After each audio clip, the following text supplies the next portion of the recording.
Chapter अपना खत्म है। समरी मैंने बोला था कि ये जो थ्योरी पार्ट है, समरी है, इसको जरूर पढ़ना। इसमें कई चीज़ें बहुत इंपॉर्टेंट बहुत स्वीट एंड शॉर्ट मिल जाता है ना। तो अभी हम अरे का साइज कैसे फाइंड आउट करेंगे उसके बारे में बात करते हैं, और देन आते हैं अपने आंसर पे। ओके, तो मान लो मैंने कोई अरे क्रिएट किया, ठीक है। यहाँ पे int A R equal new int 5। तो और यहीं पे एक चीज और कर लेता हूँ, इंट ए।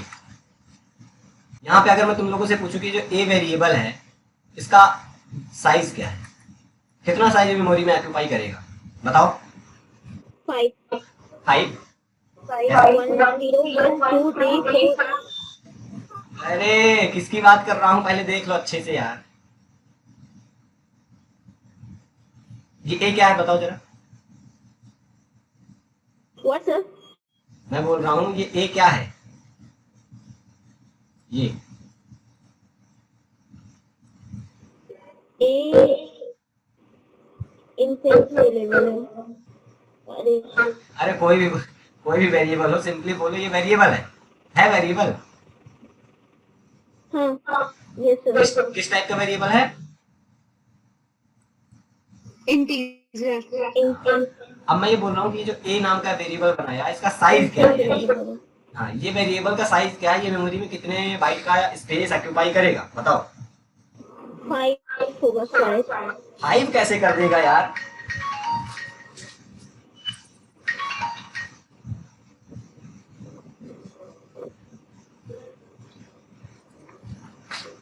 बॉक्स बना देंगे। 20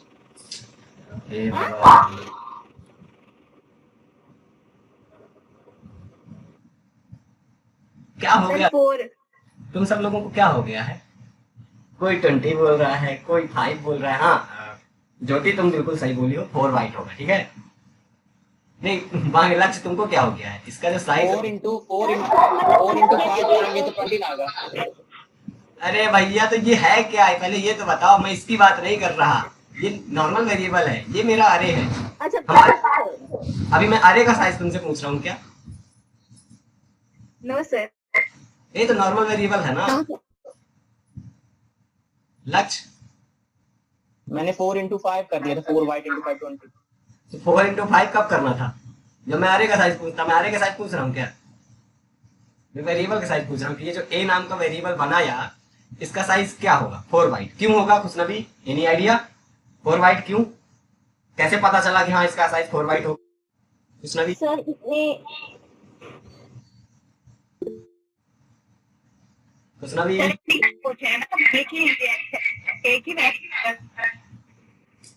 हाँ बोलो आयुषी, तुम बोलो। सर इंटीजर वैल्यू है। हाँ वेरिएबल हमने डेटा टाइप जब पढ़ा था, ध्यान से सुनना सभी लोग, खुशनबी तुम भी है ना, ध्यान से सुनना।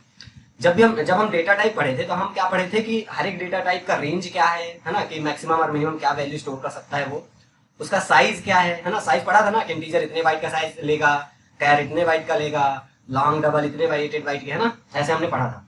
तो अब कोई भी वेरिएबल जब हम बनाते हैं तो उस वेरिएबल के पहले जो भी डेटा टाइप है उसी से हमें पता चल जाता है कि ये जो वेरिएबल है कितने बाइट का स्पेस लेने वाला है।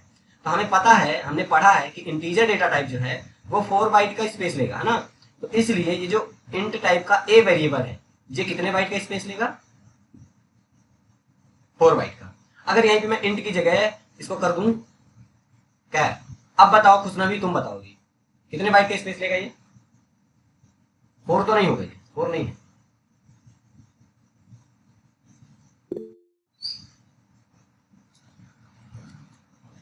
बताओ खुशनबी।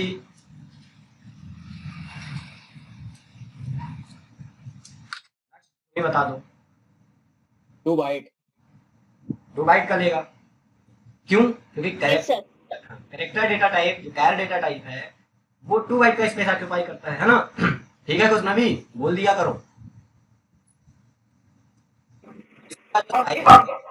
इसका साइज क्या होगा, 2 बाइट। अगर यही जो मेरा वेरिएबल है ये लॉन्ग टाइप का बनता, अब बता दो खुशनबी, तब ये कितने बाइट का स्पेस लेता?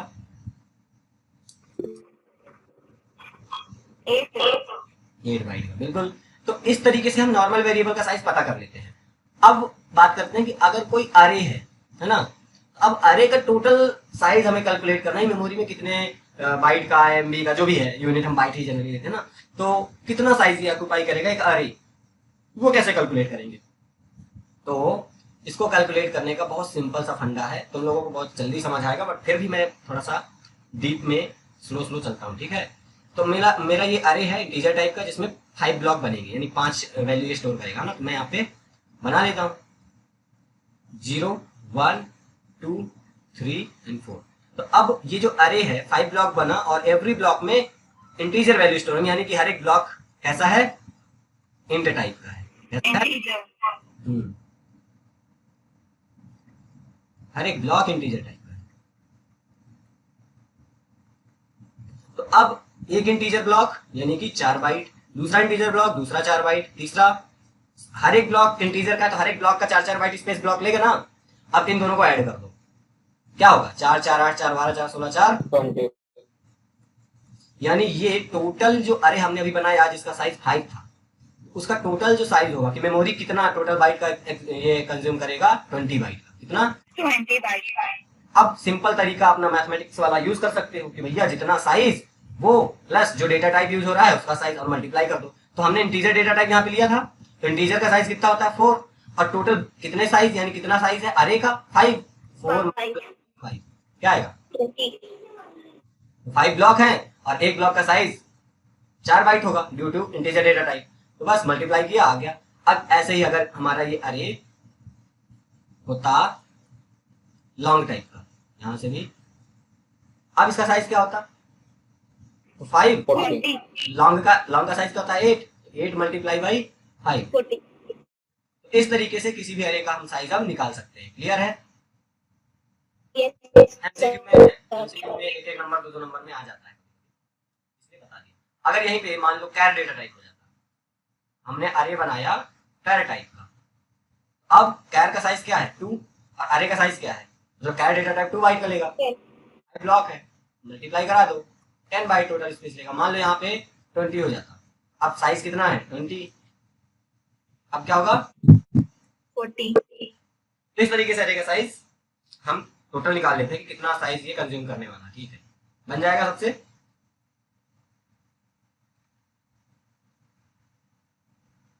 चलो फिर अब क्वेश्चन पे आते हैं अपने।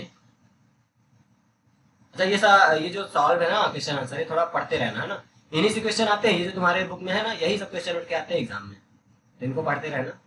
लीनियर सर्च बाइनरी सर्च में डिफरेंस क्या है, एक एक दो दो नंबर में आता है, देखो ये 2019 में आया हुआ था, ठीक है ना। तो ये सारी चीजें जरूर पढ़ते रहना, ये तुम लोग के एग्जाम के प्रिपरेशन के लिए हेल्प करेगा बढ़िया।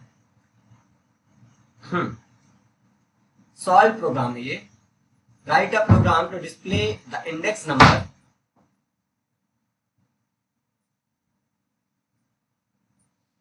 write a program to display the index number array element and its square in 3 column.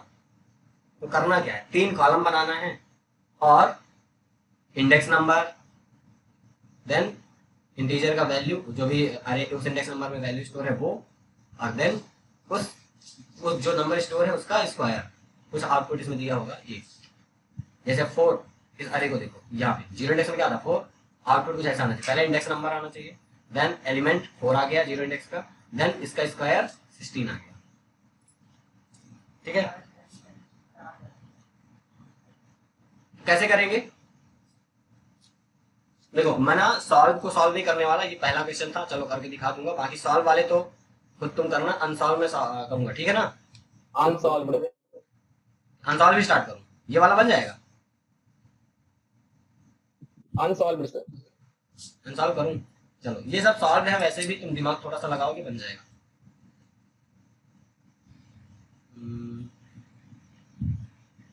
School में क्या चल रहा है,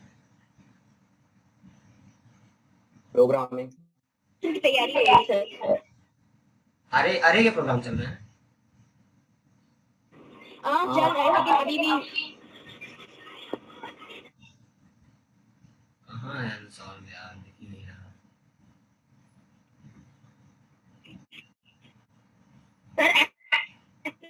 सर एक्सप्लेनेशन के साथ चल रहा है प्रोग्राम।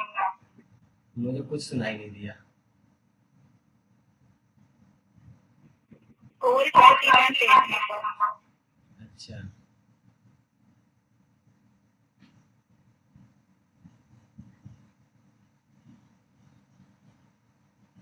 हे भगवान, यहाँ तो सॉल्व है भाई, खत्म नहीं हो रहे हैं, कितने सॉल्व है।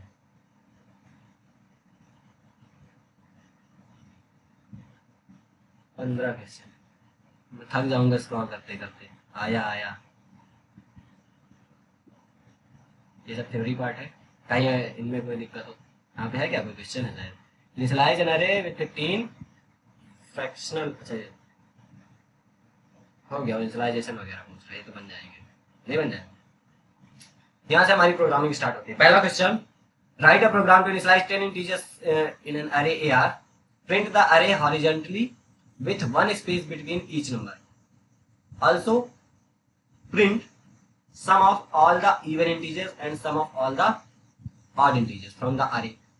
क्वेश्चन में क्या बोला गया है कि हमें array इनिशियलाइज करना है 10 इंटीजर्स का। array इनिशियलाइजेशन 1D array हमने पढ़ा था, इक्वल के बाद कर्ली ब्रेसेस और कॉमा सेपरेटेड वैल्यू रख देना है, ठीक है। तो 10 इंटीजर्स का array इनिशियलाइज कर देना है। देन हमें array के हर एक एलिमेंट को हॉरिजॉन्टली यानी इसकी सेम लाइन पे एक स्पेस के साथ, हर एक नंबर के बीच में एक स्पेस होना चाहिए, है ना। तो सेम सिंगल लाइन पे सारे एलिमेंट्स को प्रिंट करा देना है। उसके बाद हमको sum of all even number भी प्रिंट कराना है, जो भी अवेलेबल है वो करेंगे, और sum of all odd number from the array, ठीक है। तो चलो करते हैं इसको।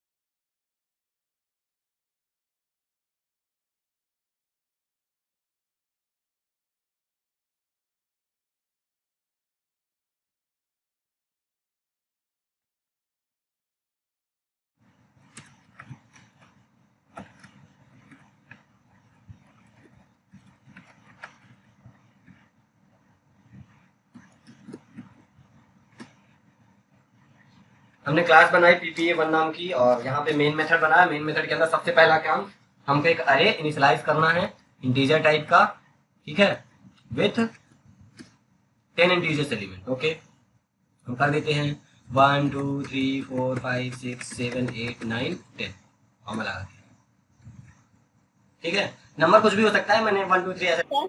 हाँ, इसमें न्यू एंट्री 10 नहीं दिख सकते? नहीं नहीं, वो अरे इनिशियलाइजेशन के लिए बोला गया है। तो इनिशियलाइजेशन में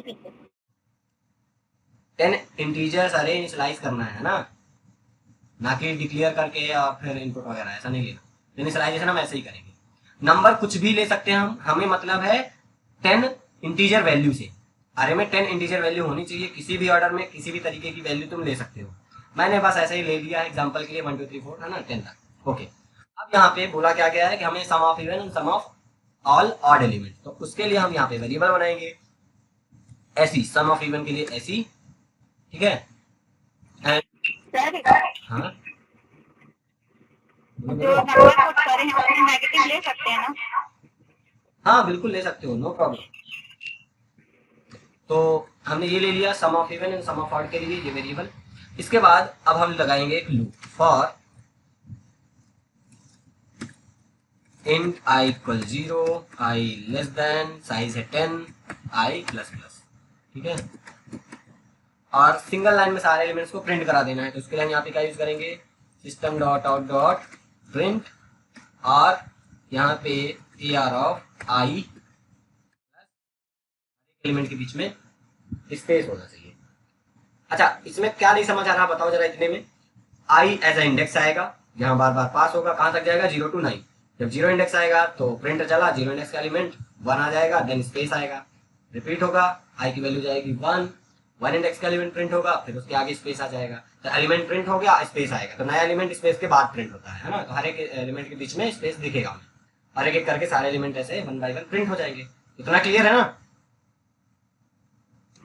यस सर, ये और इसी लूप में हम ये भी देखेंगे कि जो एलिमेंट आ रहा है करंट इंडेक्स का वो इवन है या ऑड, और उसके हिसाब से हम प्लस करेंगे, है ना। तो हम यहाँ पे इफ यहाँ पे इफ भी लगा देते हैं कि जो हमारा A R of I index का एलिमेंट है अगर वो इवन है तो S E plus equal A R of I, ये कर दो।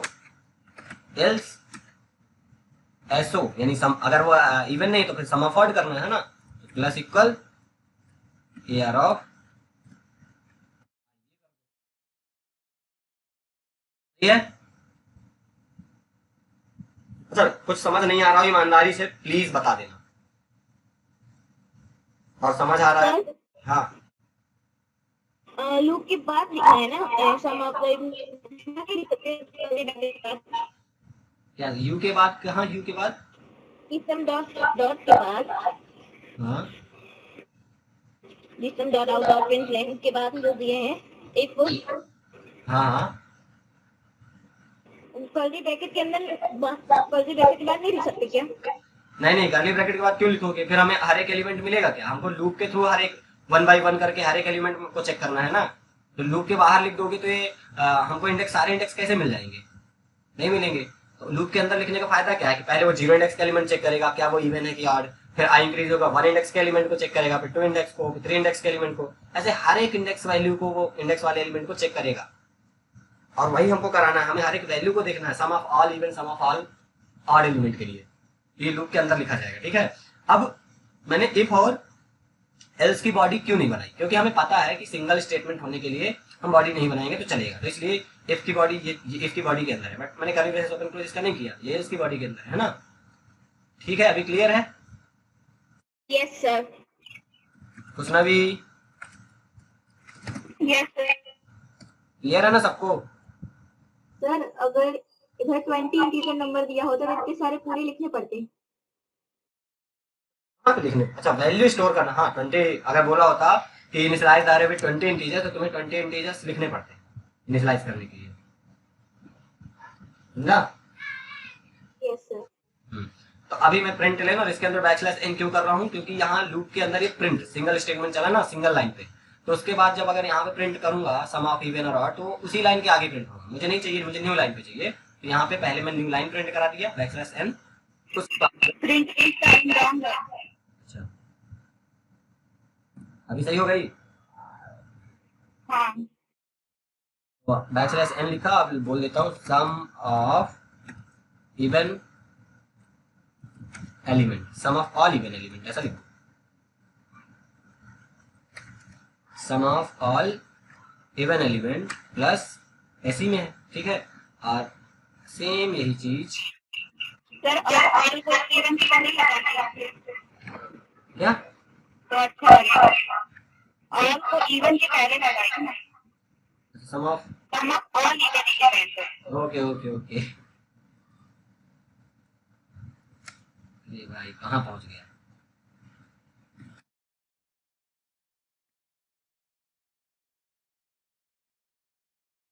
सम ऑफ ऑल ऑड एलिमेंट और यहाँ एसओ में होगा बस। लो ये है फाइनल सोल्यूशन तुम्हारे क्वेश्चन नंबर 1 का, ठीक है। क्या बोला? 10 इंटीजर्स का अरे इनिशियलाइज करो, हमने कर दिया, ये देखो ये पहला स्टेप। उसके बाद बोला सारे एलिमेंट्स को सिंगल लाइन में प्रिंट कराओ, ये लूप चलेगा, ठीक है। तो यहाँ पे प्रिंट लिया, सिंगल स्पेस हर एक एलिमेंट के साथ रहेगा आगे, है ना, और सारे एलिमेंट प्रिंट हो जाएंगे। उसके बाद बोला कि sum of all even and sum of all odd element का सम प्रिंट कराओ, तो उसका लॉजिक भी इसी लूप के अंदर हमने लिख दिया। तो यहाँ प्रिंट तो नहीं करेगा, वो केवल कैलकुलेट कर रहा है लूप के अंदर, लूप के बाहर आके हमसे प्रिंट करा दिया, बस फिनिश हो गया। क्लियर है? बन जाएगा ये प्रोग्राम। अगर कहीं पे कोई लाइन नहीं समझ आ रही, कोई लॉजिक नहीं समझ आ रहा तो पूछ सकते हो, बताओ।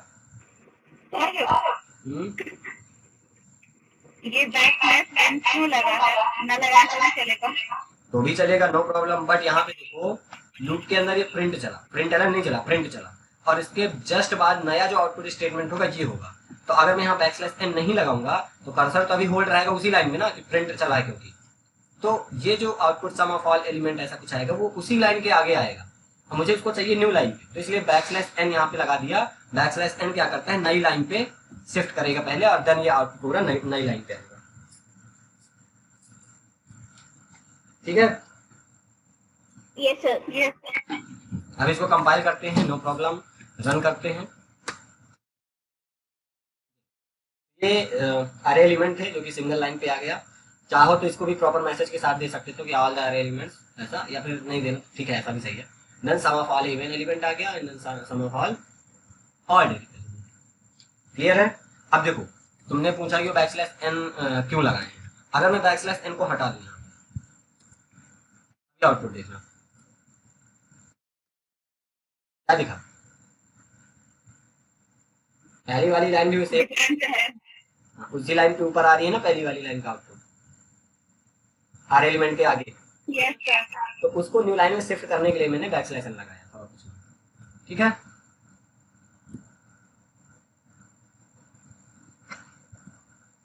तो ये है फर्स्ट क्वेश्चन का सॉल्यूशन बन जाएगा। क्लियर है सब? Yes sir. ओके, आगे बढ़ते हैं। Second question,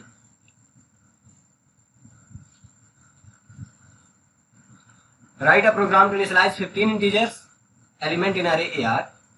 The elements may be positive or negative. Print all the integers of the array along with the count of positive and count of negative integer from the array. अच्छा, ये तुम लोग को करना है अभी, जस्ट अभी करो, 5 मिनट का टाइमर मुझे सेंड करो व्हाट्सएप में।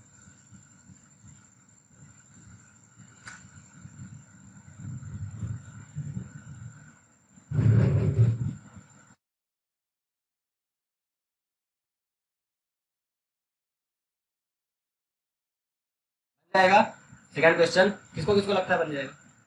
सर लिख के भेजती हूँ। सुनाई नहीं दिया, आवाज बहुत कटती है तुम लोग। लिख के भेजती हूँ सर, 1 मिनट चाहिए।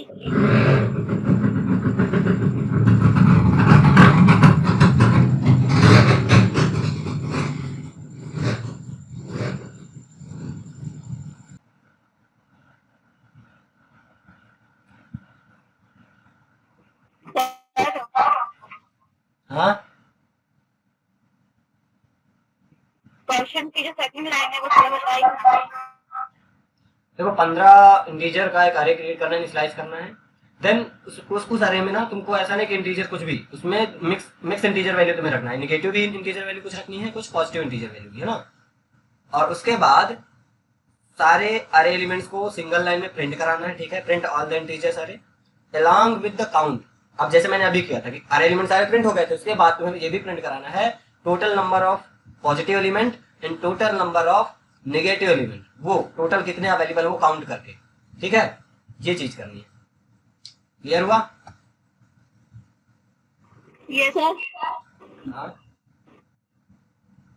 ग्रेटर देन 1 होगा ना?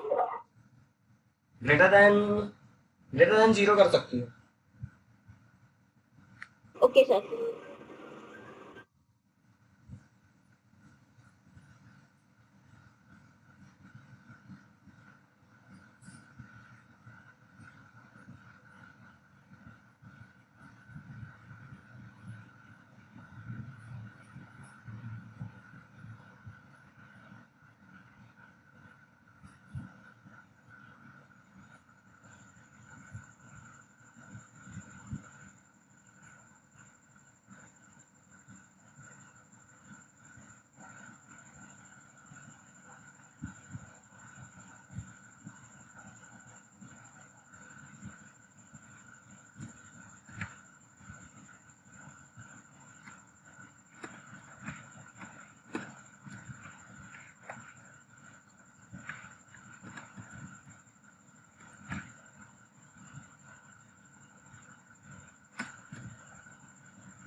लो, तुम लोग का बना या नहीं मुझे नहीं पता, मैंने सॉल्व कर दिया। देखो सेम ऐसा ही था, बस थोड़ा सा लॉजिक चेंज करना है। देखो मैंने क्या किया, 15 इंटीजर वैल्यू ले ली, इसमें कुछ निगेटिव वैल्यू भी है, चलो इधर भी एक वैल्यू निगेटिव कर देता हूँ, इधर भी है कुछ।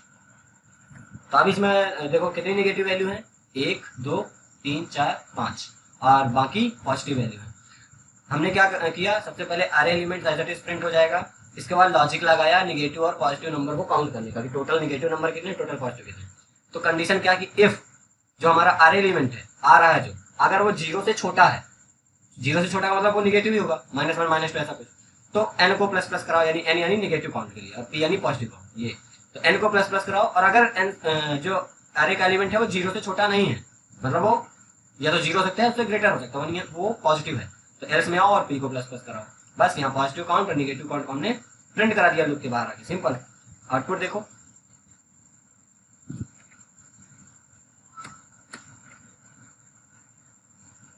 तो ये मेरा अरे एलिमेंट है और पॉजिटिव काउंट टोटल 10 है और नेगेटिव काउंट नेगेटिव एलिमेंट 5 है।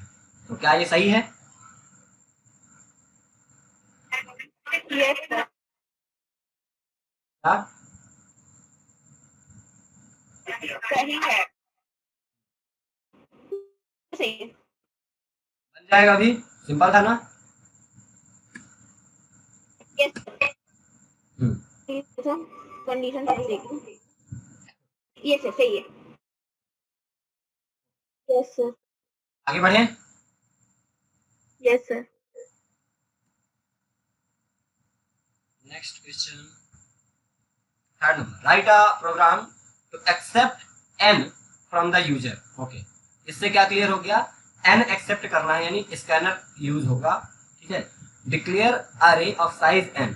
अब यहाँ पे ये भी बता दिया कि n है क्या, n जो इनपुट आएगा वो अरे का साइज है, यानी n इंटीजर होगा, ठीक है। देन इनपुट इंटीजर इनटू अरे। अब ठीक है, जितने साइज का अरे क्रिएट हो गया, तो अब उतने साइज यानी उतने एलिमेंट अरे में अब उसको भी इनपुट लो, ठीक है। देन प्रिंट द अरे element in single line with one space along with the greatest and smallest integer from the array, ठीक है। मतलब क्या है, पहले तो साइज इनपुट लेना है n, उसके बाद अरे डिक्लेयर कर देना है, देन अरे एलिमेंट को भी इनपुट लेना है, सारे अरे एलिमेंट को प्रिंट कराना है सिंगल लाइन में with one space, then print कराना है पूरे अरे में से ग्रेटेस्ट एलिमेंट कहाँ पे स्टोर है, वो ग्रेटेस्ट एलिमेंट जो भी है वो प्रिंट कराना है, सबसे छोटा एलिमेंट जो अरे का है वो।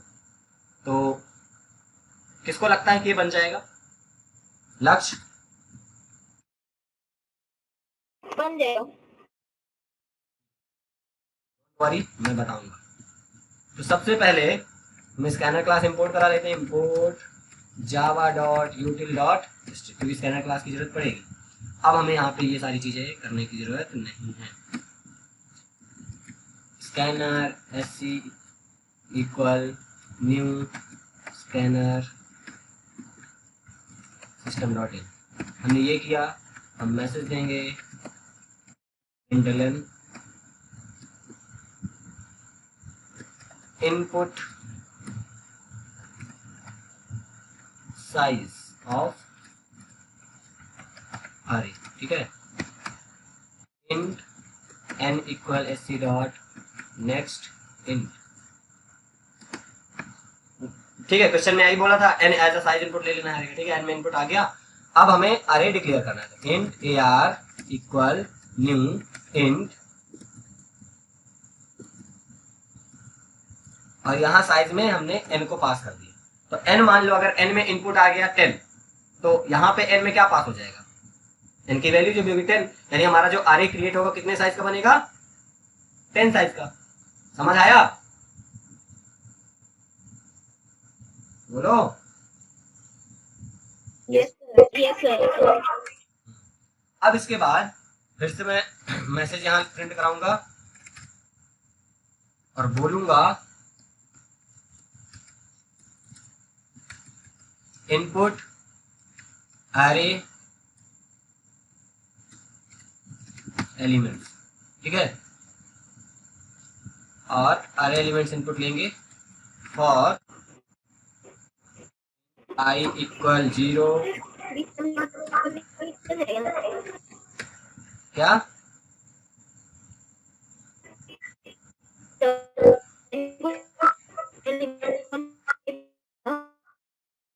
चैट बॉक्स में टाइप करके भेजो, आवाज पूरी कट रही है, मुझे कुछ नहीं सुनाई दे रहा।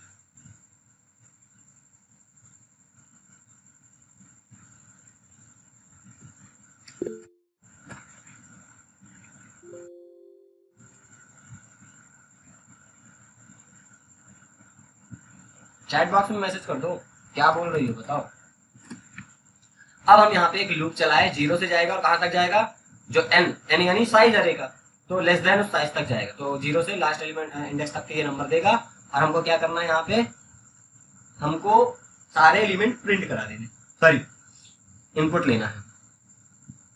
तो AR of I equal SC dot next, ये सब पढ़े थे ना हम, याद है कि नहीं। लूप के साथ अरे का इनपुट लेना हमने सीखा था। सर सेंड कर दिया है।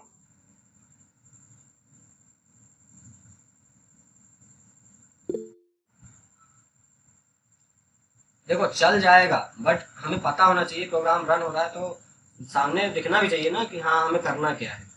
तो इसलिए मैंने मैसेज दे दिया, नहीं दोगे फिर भी चल जाएगा, नो प्रॉब्लम, बट उसको फिर वही एग्जीक्यूट कर पाएगा जिसने प्रोग्राम लिखा है। तो नॉर्मल यूजर अगर रन कर रहा है तो उसको समझ आना चाहिए कि आगे मुझे क्या करना है, इसके लिए हमने मैसेज दे दिया कुछ नहीं। ठीक है, इनपुट आ गया, इनपुट के बाद और क्या करना था, सबसे मैक्सिमम एलिमेंट हमें फाइंड करना है। तो उसके लिए यहाँ पे एक वेरिएबल बनाई मैक्सिमम और मिनिमम के लिए, है ना। तो अरे डिक्लेयर हुआ, यहीं पे एक वेरिएबल बना लेते हैं इंट स्मॉल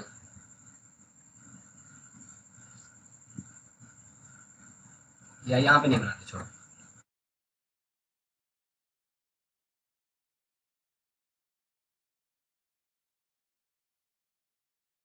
लोग एक चीज दिखाता हूँ पहले, बेसिक, ठीक है, ऑनलाइन कंपाइलर में।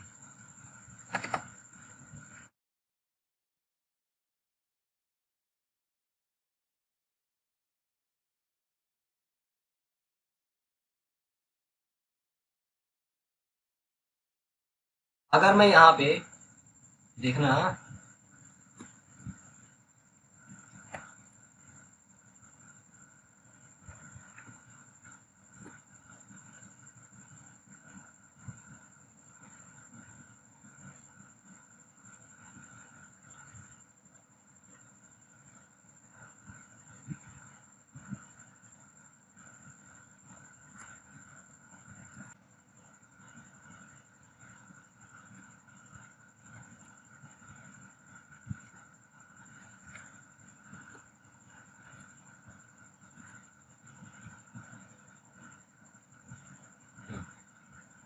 तो अभी देखो यहाँ पे मैंने लिखा इंटीजर, इंटीजर हमारी एक रैपर क्लास है, क्या है, पढ़ा था हमने इसके बारे में, ये क्लास है wrapper class, integer dot max underscore value upper case में।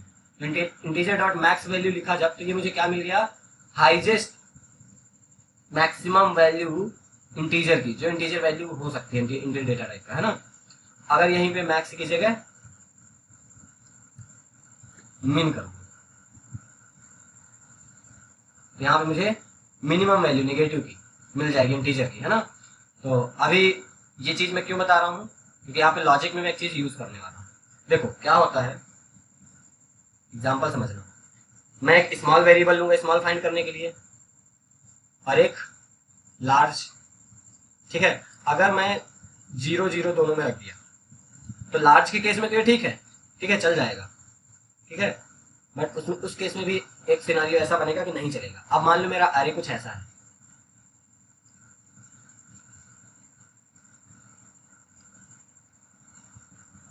मैं इसमें कुछ वैल्यू स्टोर करूंगा 1 2 5 0 9, ठीक है, ये 0 की जगह यहाँ पे क्या कर दूँ 10 कर देता हूँ, एंड 10 20 ऐसा, ठीक है, 0 1 2 3 4 5। अब मैं स्मॉल एलिमेंट फाइंड करूंगा, तो अब ये कंपेयर कैसे होगा कि क्या स्मॉल से लेस देन,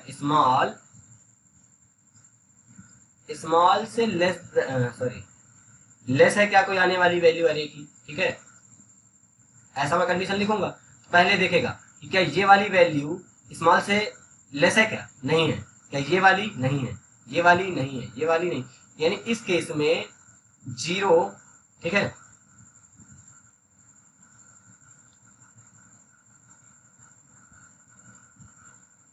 कंडीशन गलत लिखा हूं, नहीं, कंडीशन तो सही लिखा है। कोई भी वैल्यू यहाँ पे स्मॉल से छोटी नहीं मिलने वाली, यानी कंडीशन कभी भी ट्रू होगी क्या यहाँ पे? 0 1, 0 greater than 2, 0 greater than 5, 0 greater than 10, 0 greater than 9, 0 greater than 20, condition कहीं पे ट्रू होगी बताओ?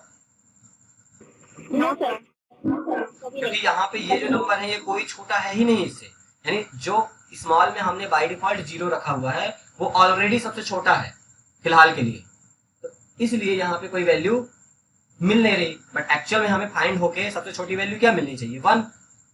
बट इस केस में अगर हमने स्मॉल में 0 रख दिया तो हम नहीं कर सकते, ठीक है? तो भाई स्मॉल में क्या डिफॉल्ट वैल्यू ऐसी क्या सेट कर देगी, क्योंकि डिफॉल्ट वैल्यू सेट तो करनी पड़ेगी।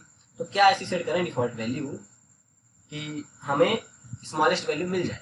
देखो मैक्स लार्ज के लिए काम कर जाएगा, ठीक है, लार्ज के लिए नो प्रॉब्लम, ये एकदम सही है ना। पर स्मॉल के लिए क्या करें? अब मान लो मैं यहाँ पे मान लो मैं मैक्सिमम अगर 9 रख लूँ तो ठीक है, यहाँ पे स्मॉलेस्ट वैल्यू फिलहाल के लिए मिल जाएगी। बट अगर यहाँ पे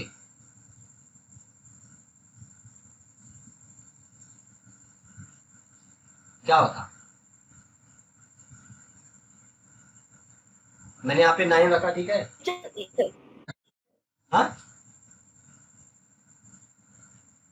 यहाँ मैंने स्मॉल में बाय डिफॉल्ट वैल्यू 9 रख लिया और 99 100, ठीक है, 115 हो गया और यहाँ पे पूरा गायब हो गया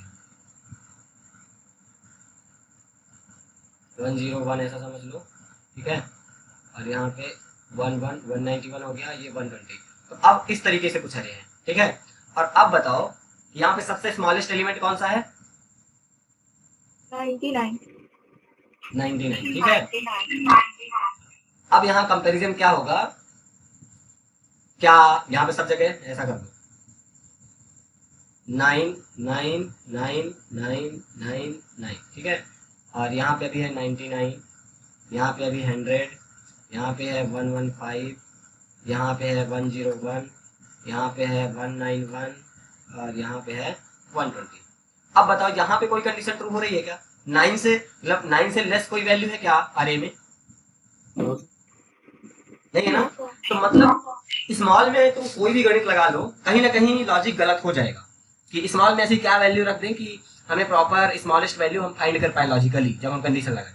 तो उस केस में हमें थोड़ा सा सोचना पड़ता है कि हम स्मॉल में क्या रख दें। तो देखो स्मॉल में हमें अगर स्मॉलेस्ट वैल्यू फाइंड करनी है तो पहले शुरुआत में स्मॉलेस्ट में सबसे बिगेस्ट इंटीजर वैल्यू होनी चाहिए। तो अगर हम स्मॉल में integer dot max value store करा दें, यानी इंटीजर की मैक्सिमम वैल्यू, देन उससे मैक्सिमम तो इंटीजर हो नहीं सकता, और उससे लेस अगर कहीं पे भी अरे में मिलेगा तो कंडीशन ट्रू हो जाएगी और वैल्यू हम वही स्मॉलेस्ट जो मिलेगा वो वैल्यू स्मॉल में रख देंगे। ऐसा हो सकता है ना? बताओ। Yes sir. ठीक है, तो इस तरह में प्रॉब्लम नहीं होगी, ठीक है। टेम्परेरी अगर तुम देखो तो अगर मैं यहाँ पे 999 या 49 भी स्टोर कर दिया ना तब भी इतने में मैं काम चला पाऊंगा। क्यों? अब अगर मान लो अब यहाँ पे 49 वैल्यू बाय डिफॉल्ट मैंने रख दिया, अब यहाँ पे कंडीशन बना लो 49 से क्या ये लेस है? हाँ है, तो ये स्मॉल में अब ये आ गया, ठीक है। तो नेक्स्ट कंडीशन अब 99 से बनेगा। क्या 99 से लेस है? नहीं। क्या 99 से लेस है? नहीं। क्या ये 99 से लेस है? नहीं। क्या ये 99 से लेस है? नहीं। 99 से लेस है? नहीं। मतलब स्मॉल में 99 ही फाइनली मिलेगा और इस केस में कंडीशन ट्रू होगी, मतलब सही है ना कि स्मॉलेस्ट वैल्यू 99 मिल रहा है, परफेक्ट है ना? हाँ या ना? Yes sir. तो टेम्परेरी अगर तुम चाहते हो तो तुम ऐसा भी कर सकते हो कि स्मॉल में हम मैक्सिमम हम जो भी थिंक कर सकते हैं कि 99949 तक की वैल्यू रख देते हैं, चलो इतने से हमारा काम हो जाएगा। बट तुमको अगर एकदम से एक्यूरेट बनाना है तो यहाँ पे हमें वेरिएबल जो बनाएंगे इंट स्मॉल इक्वल, यहाँ पे तुम स्टोर कर दो integer dot max underscore value, और कैपिटल में ही होगा, ठीक है, ये प्रीडिफाइंड वेरिएबल है। तो इसमें मैक्सिमम वैल्यू स्मॉल में स्टोर हो जाएगी, है ना, इंटीजर की। और इसके बाद एक इंट लार्ज और इसमें तुम 0 रख दो, नो प्रॉब्लम, ठीक है। या फिर तुम इंटीजर डॉट मिन वैल्यू रख सकते हो अगर रखना चाहो, अदरवाइज 0 से हमारा काम हो जाएगा लार्ज वैल्यू फाइंड करने के लिए, ठीक है ना? ठीक है, बट लार्ज की अभी 0 को भी देखो कैसे इसका सिचुएशन कैसे गड़बड़ होगा लार्ज अगर फाइंड करना है। मान लो यहाँ पे सारे एलिमेंट हमारे निगेटिव हो, सबके सब निगेटिव हो, मैंने सबको मान लो निगेटिव बना दिया, तो अब बताओ 0 से बड़ा कोई एलिमेंट यहाँ पे है क्या पूरे अरे में? No sir. कंडीशन कभी ट्रू होगी? नहीं। यानी हमें लार्ज वैल्यू 0 ही मिलेगी, बट अकॉर्डिंग टू दिस अरे हमें सबसे लार्ज वैल्यू क्या मिलनी चाहिए? -9 है ना? बताओ। ये सिचुएशन है। हाँ। तो अगर इससे भी बचना चाहते हैं तो हम लार्ज में क्या स्टोर कर सकते हैं? इंटीजर डॉट मिन अंडरस्कोर वैल्यू। पर ठीक है, हम अभी 0 से काम चला सकते हैं, चला लेंगे। मैं बता रहा हूँ तुम लोग कि तुम ऐसा कर सकते हो और कोई तुम्हें गलत नहीं करेगा। ठीक है, कोई गलत कर दे तो बता देना। ठीक है, तो इतना हमने कर लिया। हमने अब यहाँ पे अरे में इनपुट लिया और इनपुट लेते ही हम यहाँ पे ये भी करेंगे, स्मॉलेस्ट वैल्यू और लार्जेस्ट वैल्यू यही इसी लूप में चेक करा लेंगे। तो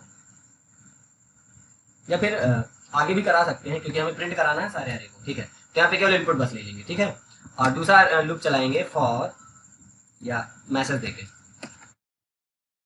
इंटरनल मैसेज क्या देंगे? अरे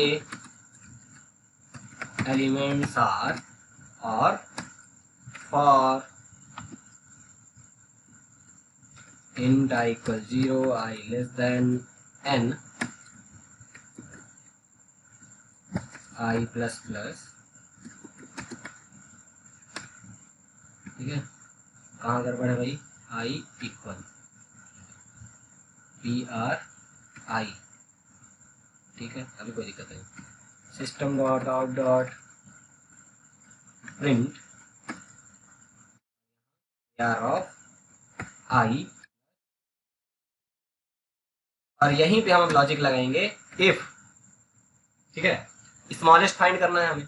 तो अगर हमारा स्मॉल वैल्यू जो पहले से स्टोर है अगर वो ग्रेटर है आने वाले अरे के एलिमेंट से, मतलब वो जो आने वाला एलिमेंट है वो स्मॉल होगा, तो स्मॉल में डाल दो AR ऑफ I को।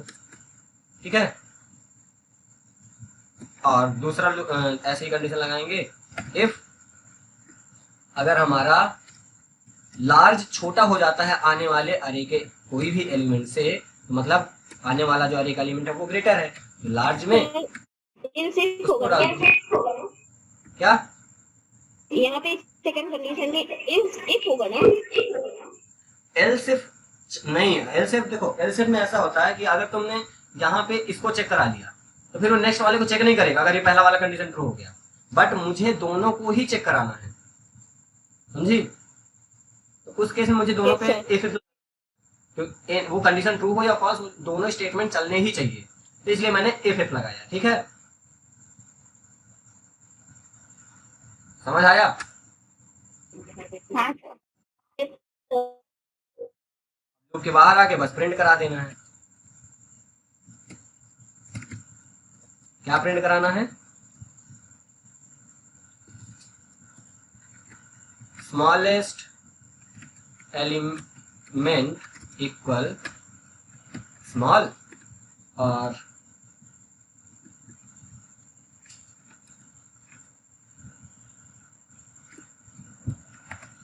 Largest element large. बस इस प्रोग्राम में किसी को अभी कोई दिक्कत? No sir. कंपाइल करते हैं, देन इसको हम रन करते हैं। तो सबसे पहले ये साइज यानी n जो इनपुट मांग रहा था ना, तो मान लो मैंने इनपुट 5 दिया, n का साइज क्या दिया 5, तब अरे एलिमेंट 5 ही मैं इनपुट दूंगा क्योंकि साइज क्या गया 5 गया। मैंने दिया 10 20 50 11 16, तो ये 5 वैल्यू दी। अब देखो \n लगाना भूल गया तो आउटपुट ऐसा आ रहा है।